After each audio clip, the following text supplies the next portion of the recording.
Since I grew up in the Garden State, it may not come as a surprise to you that we kept a family garden in the backyard. A small garden, but for most of my childhood we kept one. Herbs, tomatoes, rhubarb, and the illustrious fig tree. My father, coming from southern Italy tradition, believes that the verifico, the fig tree, has protective qualities. And so planting a fig tree near our home would thus ward off the evil eye and bring us good luck. In Greek mythology, Zeus turns himself into a fig tree. And Buddha found enlightenment while sitting under a fig tree as well. So all around the world, this fig tree is a symbolize of fertility, peace, prosperity. It symbolizes all of these things. And in my family, we had a row of fig trees in our garden. And in all the years, my brother Robbie and I would watch my dad water those things, tend to those things. We never witnessed one fig come out of those things. At one point, we asked my dad if he was just going to rip them up, put something new, maybe some tomatoes, or I really love strawberries. Maybe you could plant some strawberries. But he just smiled and said, no. They just need a little more cultivation. Which brings us to this morning's gospel story. As this gardener and vineyard owner are walking through the garden, they happened upon an unproductive fig tree. The owner's just ready to give up on this fig tree. In essence, he says, hey, look here is a tree that is substandard in production. This is the third straight year that it has produced zero, zilch, nothing. And I'm running a vineyard, I'm running an orchard, not a home for fruitless fig trees. This is just taking up space, wasting my time, wasting your time. It's a goner. So I urge you to cut it down, pluck it out. But the gardener has a different perspective. This gardener prefers to cultivate the tree rather than eliminate it. He dares to hope that with time and attention, the tree can, and more so, the tree will bear forth fruit. So he pleads in verses 8 and 9 of our text for one more year. Sir, let it be alone for one more year until I dig around it. I put rich donkey manure on it, and if it bears fruit next year, it will be well and good. Underneath the lines of this pericope, I hear the words cultivation being threaded in the in-between of the scriptures. I hear both this call for rest and growth in this parable. The gardener requests that the tree be given some more time, during which he will give it special attention. And he believes that after this year of intense cultivation, the tree will bring forth the fruit. But he says if not, something else will bring forth fruit. Something else will take its place. We have these three characters within our parable this morning. We have the owner of the vineyard, we have the gardener, and we have the fig tree. Some commentators view this story as allegory, with the vineyard owner being God the Father, and the gardener being God the Son, and then the fig tree representing God the Spirit. Other theologians emphasize themes of repentance and judgment within this text. Yet parables are not limited to the singular meaning for a singular time. They do, however, always seek to proclaim some dialectical truth. They invite the hearer to consider differently so that one's actions can be a response to what they hear. For we are doers of the word and not hearers only, friends. That is why the parables are still poignant and can expose to us a great many truths even today. So for our time this morning, perhaps a more helpful way to approach this story from our vantage as modern hearers is to see and imagine ourselves as that fig tree. Let us consider some figs then. Figs do not mature once picked, so they must be allowed to ripen on the branch and not on the kitchen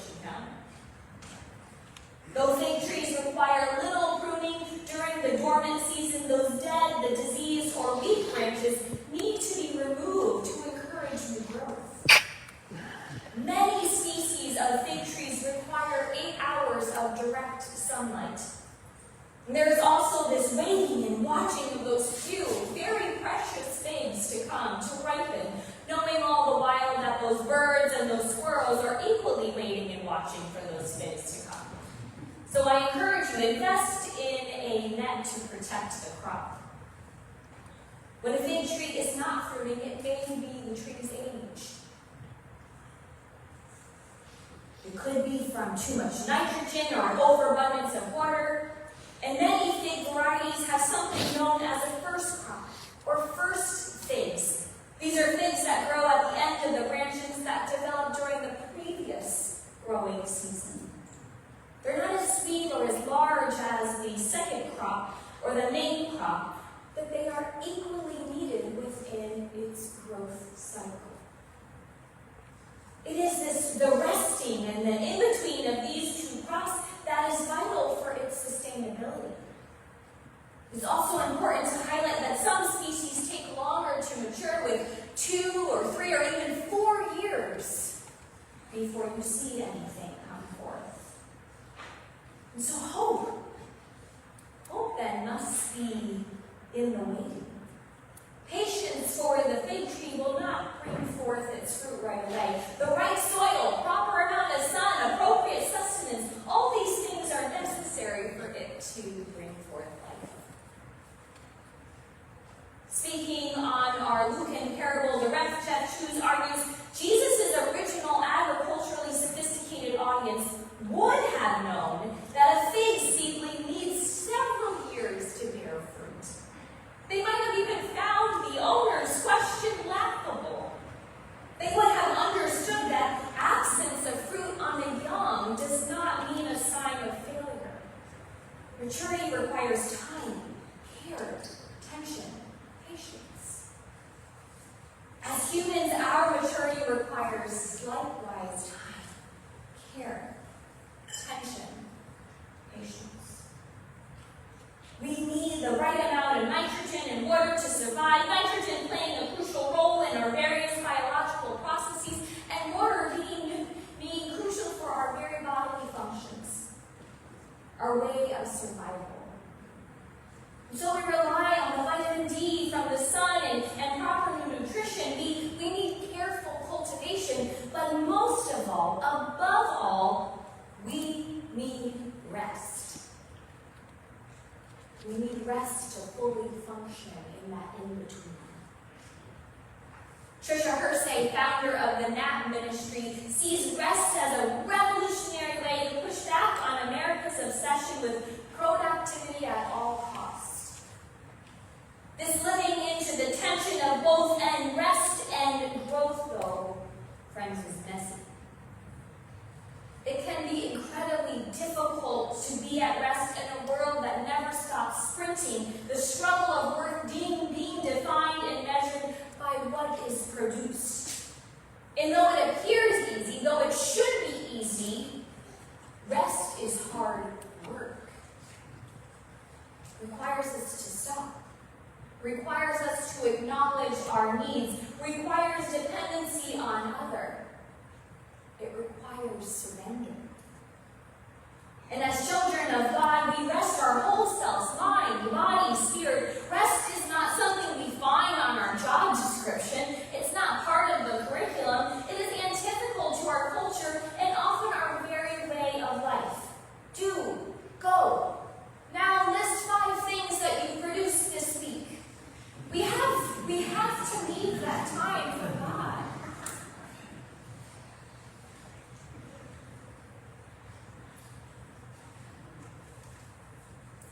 We busy ourselves, and so there is no time to say, God, here is my rest for me. And oftentimes we're rewarded for pushing through, doing things even at the cost of our family, our friends, or our physical well-being, and most importantly, our faith. What does it say about God when we deny ourselves rest and God rest?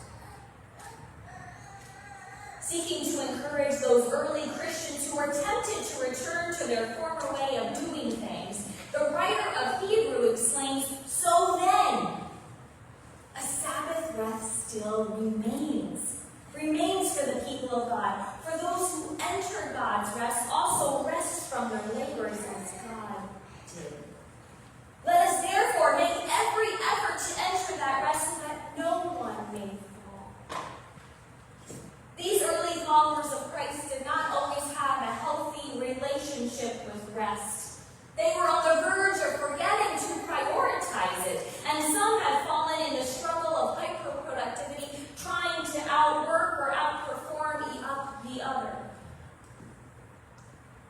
And so when the gardener pleads with the vineyard owner, perhaps he is not only asking for more time, but he's asking for that fig tree to have a chance to seek what it needs, to be given what it needs.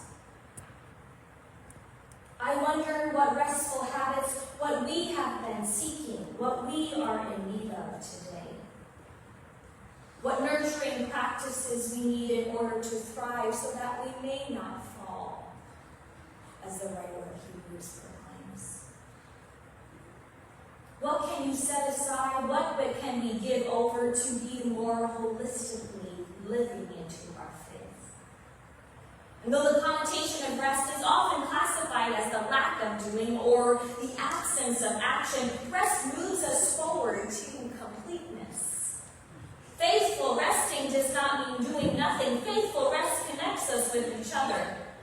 As the gardener weeds and fertilizes and waters, and contrary to this vineyard owner's assertion, contrary, friends, to the world's assertion, nothing is wasted, nor should something living be devalued. For down below, within the soil, within the heart, even though we cannot see, the vine is gathering strength. It is building and birthing soil-born relationships with the rest of its creation. So the resting brings forth renewal and new growth.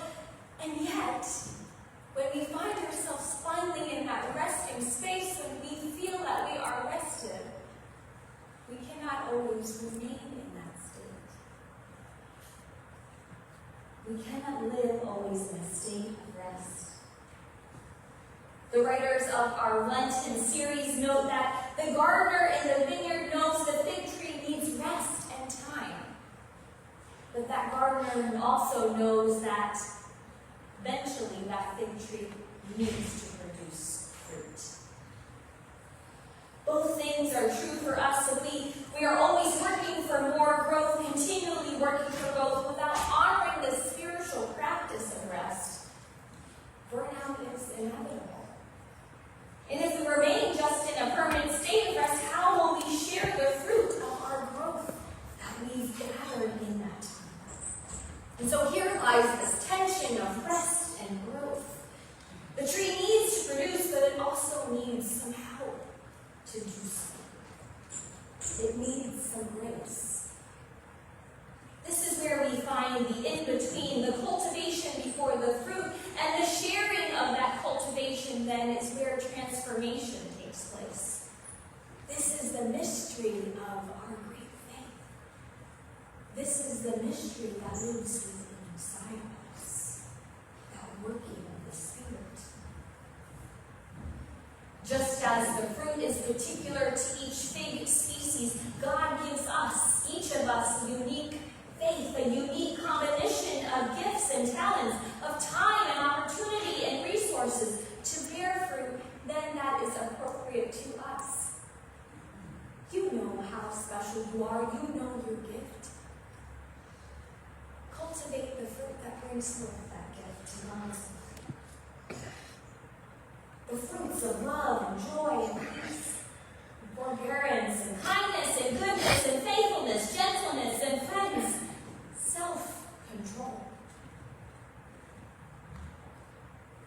And so we don't judge our fruitfulness by the measure of others. We only measure it by ourselves, for ourselves. If I measure my cooking against Chef Marco White, or my ability to be a great ball player like Aaron Judge, I assure you, and my husband will assure you, and Coach Hawk will assure you, I will fall greatly short. But if I measure myself on my own gifts, my own graces that I know that God is working in and through me, For there I meet right God in the will. There I seek that life.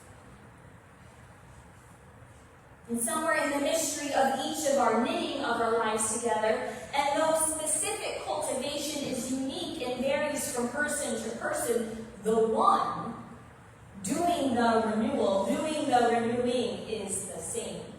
And though we don't all think alike, we love alike because the one who is within us is God, and that God is love.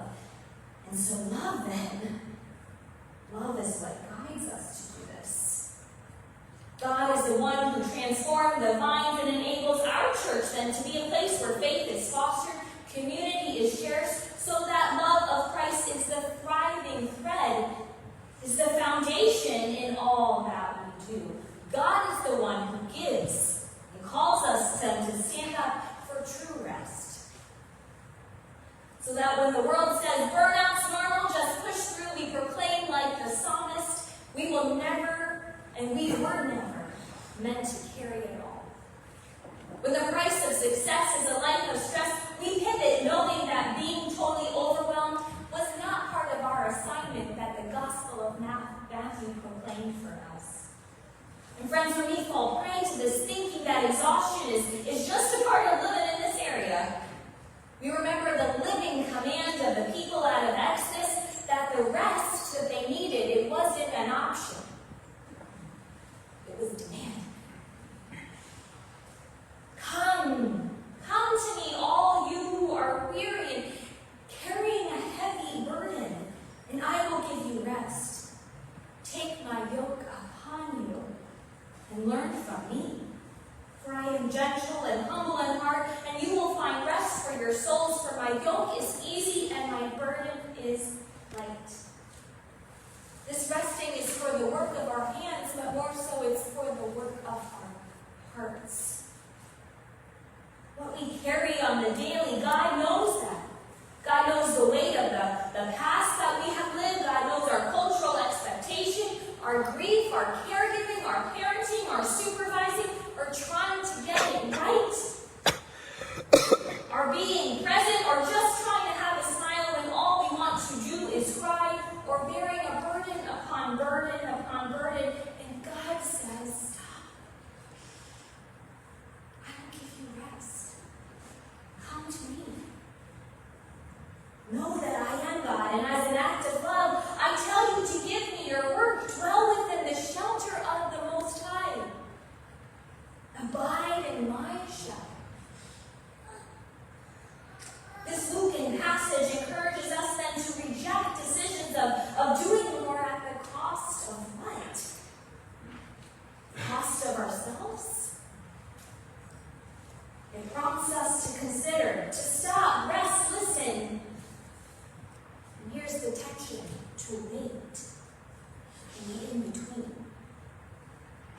To wait for God to work so that the healing growth can be brought forth, to have a posture of patience for that second fig harvest. All the while leaning into those edges of pruning, edges of growth. And yet we have a choice in doing this. We have a choice to respond. As part of our free will, we get to say yes to this grace of rest and growth. Or no. And it is a discipline, it is a practice of releasing whatever we are keeping from rest. And then growing out in courage to share what we have thus learned. It's part of that surrender. It is a nurturing, a personal relationship with God, and also a commitment to our community to thus transform the world for God's kingdom. We don't survive it alone. We need to give and receive that grace. One of the primary ways in which God cultivates this letting go and taking up process is through our practices of holy habits. So we regularly pray, we read scripture, worship, give, serve, journal, and we rest. Then we are brought face to face with the gardener of the vineyard. And so God uses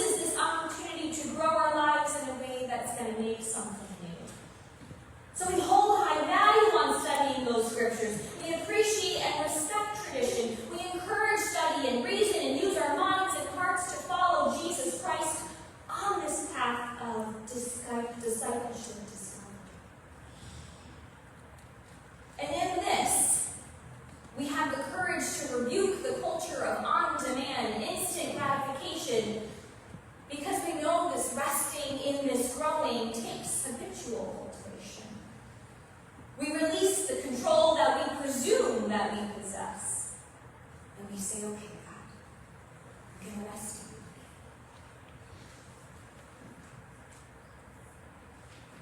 5 years ago, this weekend was the last normal weekend that many of us experienced as COVID-19 was declared a national epidemic and emergency. And we each hold unique memories from that space and that time. I'm sure we each can imagine where we were and what we were doing or who we were with or how we were going to pivot. But one of the things I most recall is the sermon about rest that I preached that last normal weekend. I challenged those within the congregation to trust God, that God would hold the needs of whatever anybody was carrying that day. I urged us all to see the areas of our lives where we were trying to control and to ask God to break that link of self-sufficiency, self-reliance, so that we might depend on God and each other, resting in God, living on God alone. And friends, the very next day I was required to practice those words I had preached. For on March 16, 2020, unexpectedly, my brother Robert died. And the control that I presumed to have of knowing the scriptures and preaching this just the day before fell off. And in that time and in that season where I was put to the test to practice everything I had preached, to live out my own care, my own resting, these were the words that were ingrained on my mind. Come to me, ye who are weary, I'll give you rest. My yoke is easy and my burden is light. Come to me and I will give you rest. I had nowhere but to turn but to God, to seek shelter and rest in God's promise that God's grace would carry me through. That God's grace had to carry me through. Perhaps this is our invitation within this parable today, friends. Perhaps this is the hope we are all offered, to slow down in order to see God's grace, to surrender in order to grow, to do our part in this fruiting of transformation. To remember the promise secured that whether fig or not, whether broken or beautiful, whether weary or full of faith, the harvest will come. That hope of heaven will come.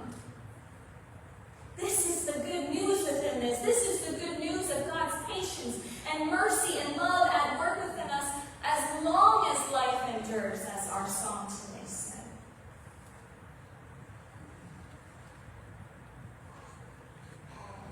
My family no longer owns the home in that big garden. My dad has since moved, but he still keeps a fig tree. A fig tree in memory of my brother. And though it has yet to bring forth any fruit, I pray and I hope and I trust that this year may be the year that a bud blooms. And so though life doesn't seem fair, I can say it is well with my soul. Though I am still heartened and broken, it is well with my soul. Although, friends, people die much too young, it is well with my soul. Although there are no more laughs on this earth, it is well with my soul. Although no more watering of fig trees in that garden, it is well with my soul. Although these days we are living right now are a struggle, for indeed they are, it is well with my soul. It is well with your soul. Because we rest in Jesus. So may we find the wellness of God's rest and in that promise that no matter what, no matter how messy or how much faith or how much doubt or how much question, that God meets us there. God meets you in that uncontrolled middle of rest and growth in every season of your life. And so I urge you this morning to let go and let God.